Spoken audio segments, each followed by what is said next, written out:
What's up, guys? Damian Lewis with Prep Sports Nation here with your quick PSN update, beginning with some national news. On Tuesday, the ESPN 100 number 20 class of 2020 basketball recruit Daishen Nix announced he'd be decommitting from UCLA to sign with the NBA G League. Nix makes the third 2020 recruit to sign with the NBA's Professional Pathway program. Locally on Tuesday, the Georgia High School Association released the 2020 high school football schedule, and here's a few games we're looking forward to seeing in week 1. That would be Colquitt County taking on the defending Georgia High School Association Class 7A state champs, the Marietta Blue Devils. Cobb County powerhouse McEachern taking on Gwinnett County powerhouse North Gwinnett. And Valdosta, with the return of Coach Rush Props to their sideline, will take on Warner Robins. And then two teams coming off of two very successful seasons last year, Dutchtown will be taking on Lanier. And then lastly, coming up on the next episode of the PSN podcast, we're joined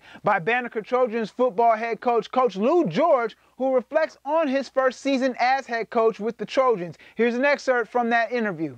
All in all, for your first year, again, with all the different things leading into the season, how did you feel, once the dust settled and you kind of looked back and reflected on the season? How did you feel about that first season with Banneker?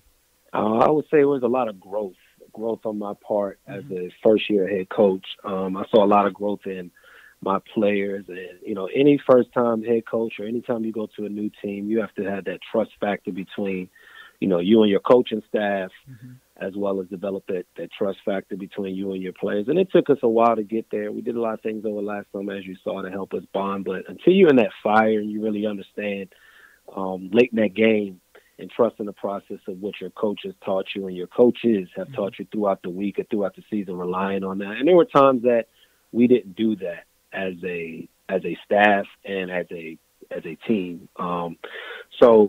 And I put that kind of on my shoulders. All right, that's your quick PSN update. For these stories and more, be sure to log on to PrepSportsNation.net and visit our YouTube highlight channel, Prep Sports Nation. I'm Damian Lewis with Prep Sports Nation. See ya!